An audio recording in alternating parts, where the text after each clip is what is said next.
My topic in this lecture is the use of genetic engineering.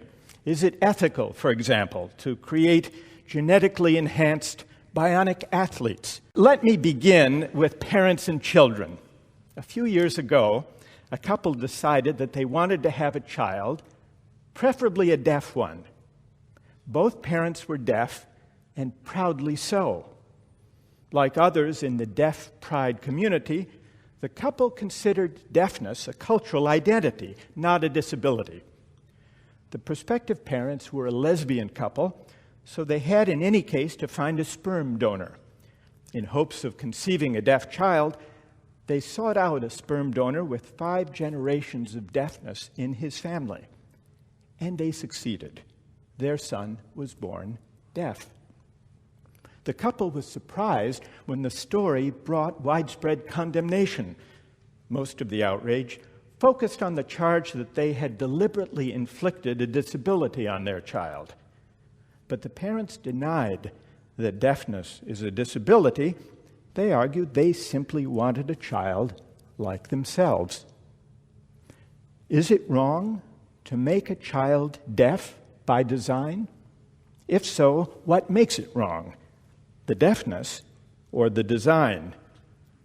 Suppose, for the sake of argument, that deafness is not a disability, but a distinctive identity.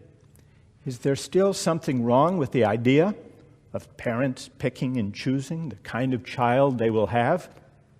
Or do parents do that all the time in their choice of mate, and these days in their use of new methods of assisted reproduction? Breakthroughs in genetics present us with a promise and a predicament. The promise is that we may soon be able to treat and prevent a host of debilitating diseases.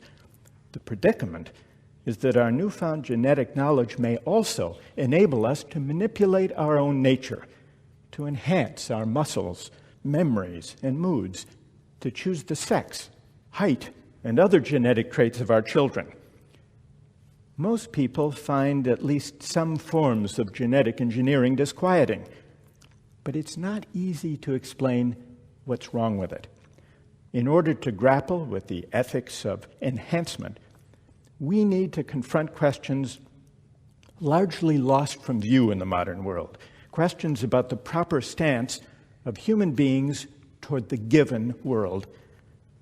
Since these questions verge on theology, modern philosophers and political theorists tend to shrink from them. But our new powers of biotechnology make these questions unavoidable. Consider muscles. Everyone would welcome a gene therapy to alleviate muscular dystrophy. But what if the same therapy were used to produce genetically altered athletes? Researchers have developed a synthetic gene that, when injected into the muscle cells of mice, makes muscles grow and prevents them from deteriorating with age. These genetically altered, bulked-up mice have already attracted the attention of athletes. Although the therapy is not yet approved for human use, the prospect of genetically enhanced weightlifters, cyclists, and sprinters is easy to imagine. So, should the International Olympic Committee, should professional sports leagues ban genetically altered athletes? And if so, on what grounds? The 2 most obvious reasons for banning drugs in sports are safety and fairness. Steroids, for example, have harmful side effects. But suppose, for the sake of argument, that muscle-enhancing gene therapy turned out to be safe. Would there still be a reason to ban it? There is something unsettling about the specter of genetically altered athletes lifting SUVs or running a 3-minute mile. But what really is troubling about these scenarios? Is it simply that we find such superhuman spectacles too bizarre to contemplate? Or does our unease point to something of ethical significance? Now, you might be thinking that a genetically enhanced athlete would have an unfair advantage over his unenhanced competitors. But the fairness objection can easily be met. If gene doping were safe, it could be made available to everyone. So if genetic enhancement in sports is morally objectionable, it must be for reasons other than fairness. Genetic enhancement is possible for brains as well as brawn. Researchers have produced super smart mice by inserting extra copies of a memory-related gene into mouse embryos. The altered mice learn more quickly and remember things longer than ordinary mice. Today, biotech companies are in hot pursuit of memory-enhancing drugs, or cognition enhancers, as they call them, for human beings. One obvious market for such drugs consists of those who suffer from serious memory disorders, such as Alzheimer's or dementia. But the companies also have their sights on a bigger market, us baby boomers over 50, who will soon begin to encounter the natural memory loss that comes with age. Meanwhile, drugs such as Ritalin and Adderall, prescribed for attention deficit disorder, are increasingly used by college students seeking to boost their performance on exams. As with muscles, so with cognition, the question is this: should we devote our biotechnological ingenuity to curing disease and repairing injury, or should we also seek to improve our lot by re-engineering our bodies and our minds? Perhaps the most alluring non-medical use of bioengineering is sex selection. For centuries, parents have been trying to choose the sex of their children. Aristotle advised men who wanted a boy to tie off their left testicle before intercourse. Other recommended methods have involved timing conception in relation to the phases of the moon. But today, biotech succeeds where folk remedies failed. One technique of sex selection arose with prenatal tests using amniocentesis and ultrasound. These medical technologies were developed to detect genetic abnormalities, but they can also reveal the sex of the fetus, allowing for the abortion of a fetus of the undesired sex. Another sex selection technique is embryo screening. For couples undergoing in vitro fertilization, it's possible to choose the sex of the child before the fertilized egg is implanted in the womb. And the latest technology of sex selection is sperm sorting. It makes it possible to choose the sex of your child even before it's conceived. There's a for-profit fertility clinic in the United States that offers the procedure. It turns out it's possible to sort the X-bearing and Y-bearing sperm according to their weight. And the Fertility Center licensed the technology from the U.S. Department of Agriculture, which had developed the process for breeding cattle. Now, one objection to sex selection is that it's an instrument of sex discrimination, typically against girls. In China, there are now 120 boys for every 100 girls. In parts of northern India, the ratio of boys to girls is 140 to 100. But suppose sex selection techniques were employed in a society that didn't favor boys over girls and that wound up with a balanced sex ratio. Would it then be unobjectionable? And what if it became possible to select not only for sex, but also for height, eye color, skin color?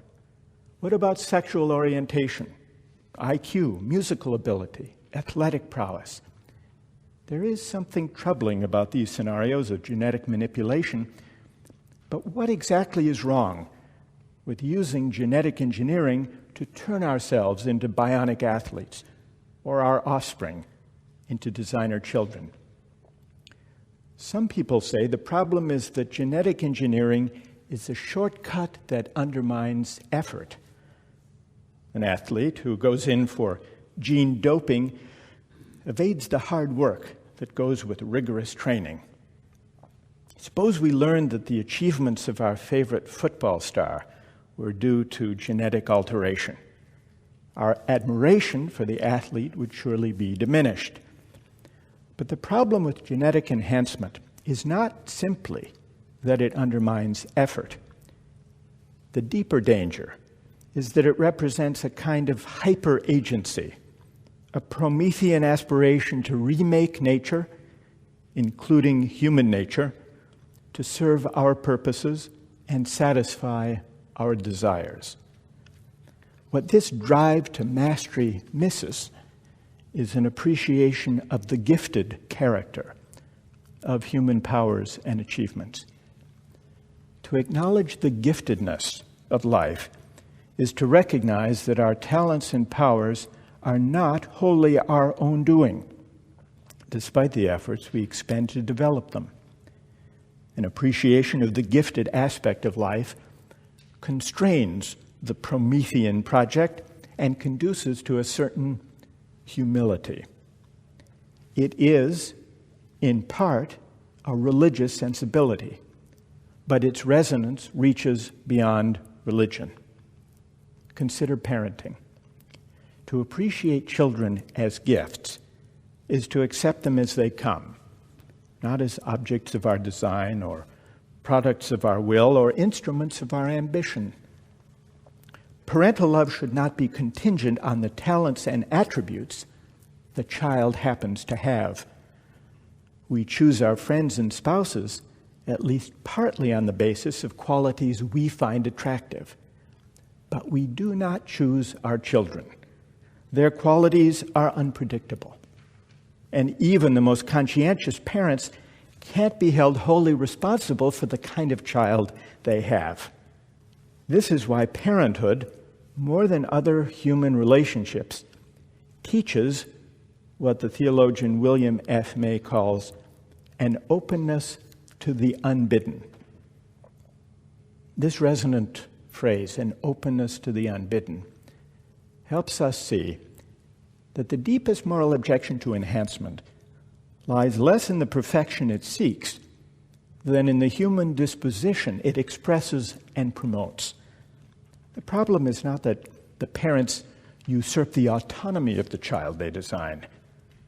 After all, it's not as if the child could otherwise choose her genetic traits for herself. The problem lies in the hubris of the designing parents. Even if this disposition doesn't make parents tyrants to their children, it disfigures the relation of parent and child, and it deprives the parent of the humility and of the enlarged human sympathies that an openness to the unbidden can cultivate. In caring for the health of their children, parents don't cast themselves as designers or convert their children into products of their will. The same can't be said of parents who pay large sums to select the sex of their child or who aspire to bioengineer their child's intellectual endowments or athletic abilities. Today's debates about genetic engineering and enhancement are reminiscent of an older debate about eugenics, the misbegotten attempt to improve the so-called gene pool of humankind. Critics of genetic engineering argue that the quest for designer children is nothing more than privatized or free market eugenics. Defenders of enhancement reply that genetic choices freely made aren't really eugenic, at least not in the pejorative sense that term conveys. Traditional eugenic policies were repugnant, they argue, only because they were coercive, involving forced sterilization laws, for example. This defense seems to me mistaken.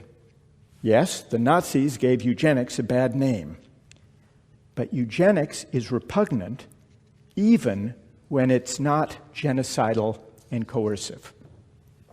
Consider a recent eugenics policy that stops short of coercion. In the 1980s, Lee Kuan Yew, the Prime Minister of Singapore, worried that well-educated Singaporean women were producing fewer children than less educated ones. Subsequent generations, he feared, would become, quote, depleted of the talented. So to stave off what he saw as this incipient decline, He instituted policies to encourage college graduates to marry and have children. Here were some of the policies enacted: a state-run computer dating service, financial incentives for educated women to bear children, courtship classes in the undergraduate curriculum, and free love boat cruises for unmarried college graduates. At the same time, low-income women who lacked a high school degree, they were offered something too: $4,000 as a down payment on a low-cost apartment, provided they were willing to be sterilized. Singapore's policy gave eugenics a free market twist. Rather than force disfavored citizens to undergo sterilization, it paid them to do so. But Singapore's voluntary eugenics policy is objectionable nonetheless. Even where no outright coercion is involved, there remains something troubling with the ambition to control the genetic characteristics of the next generation. These days, this ambition is less likely to be found in state-sponsored eugenics policies than in procreative practices that enable parents to pick and choose the kind of children they will have. In the age of the genome, the language of eugenics is making a comeback, not only among critics, but also among defenders of enhancement. An influential school of Anglo-American political philosophers calls for a new liberal eugenics, as they call it, by which they mean non-coercive genetic enhancements that don't restrict the autonomy of the child. While old-fashioned authoritarian eugenicists sought to produce citizens out of a single centrally designed mold, writes Nicholas Agar, the distinguishing mark of the new liberal eugenics is state neutrality. End quote. The idea is that government may not tell parents what sort of children to design, and parents may engineer in their children only those traits that improve their capacities without biasing their choice of life plans. But removing the coercion does not lay to rest the moral objection. The problem with eugenics and genetic engineering is that both represent the one-sided triumph of willfulness over giftedness, of dominion over acceptance. Now, why? You may wonder, why should we worry about this triumph? Why not shake off our unease with enhancement as so much superstition? What would be lost if biotechnology dissolved our sense of giftedness? From the standpoint of religion, the answer is clear. To believe that our talents and powers are wholly our own doing is to misunderstand our place in creation. It's to confuse our role with God's. But religion is not the only source of reasons to care about giftedness. The moral stakes can also be described in secular terms. If the genetic revolution erodes our appreciation for the gifted character of human powers and achievements, it will transform three key features of our moral landscape: humility, responsibility, and solidarity. Let me explain. In a social world like ours that prizes mastery and control, parenthood is a school for humility. That we care deeply about our children and yet can't choose the kind we want teaches parents to be open to the unbidden. Such openness is a disposition worth affirming not only within families, but in the wider world as well. It invites us to abide the unexpected, to live with dissonance, to rein in the impulse to control. It's sometimes thought that genetic enhancement erodes human responsibility by overriding effort. But the real problem is the explosion, not the erosion, of responsibility. As humility gives way, responsibility expands to daunting proportions. We attribute less to chance and more to choice. Parents become responsible for choosing or failing to choose, the right traits for their children. Athletes become responsible for acquiring or failing to acquire the talents that will help their team win. One of the blessings of seeing ourselves as creatures of nature or God or fortune is that we aren't wholly responsible for the way we are. The more we become masters of our genetic endowments, the greater burden we bear for the talents we have and the way we perform. Today, when a basketball player misses a rebound, his coach can blame him for being out of position. Tomorrow, the coach may blame him for being too short. Paradoxically, the explosion of responsibility for our own fate and that of our children may diminish our sense of responsibility with those less fortunate than ourselves. The more alive we are to the chanced nature of our lot, the more reason we have to share our fate with others. Why, after all, do the successful owe anything to the least advantaged members of society? One compelling answer to this question leans heavily on the notion of giftedness. The natural talents that enable the successful to flourish are not their own doing, but rather their good fortune, a result of the genetic lottery. If our genetic endowments are gifts rather than achievements for which we can claim credit, it's a mistake and a conceit to assume that we are entitled somehow to the entire bounty our talents reap in a market economy. We therefore have an obligation to share this bounty with those who, through no fault of their own, may lack comparable gifts. So here's the connection between solidarity and giftedness: a lively sense of the contingency of our gifts, an awareness that none of us is wholly responsible for his or her success. This saves a meritocratic society from sliding into the smug assumption that success is the crown of virtue, that the rich are rich because they are more deserving than the poor. If genetic engineering enabled us to override the results of the genetic lottery, to replace chance with choice, the gifted character of human powers and achievements would recede, and with it, perhaps, our capacity to see ourselves as sharing a common fate. The successful would become even more likely than they are now to view themselves as self-made and self-sufficient. The meritocracy, less chastened by chance, would become harder, less forgiving.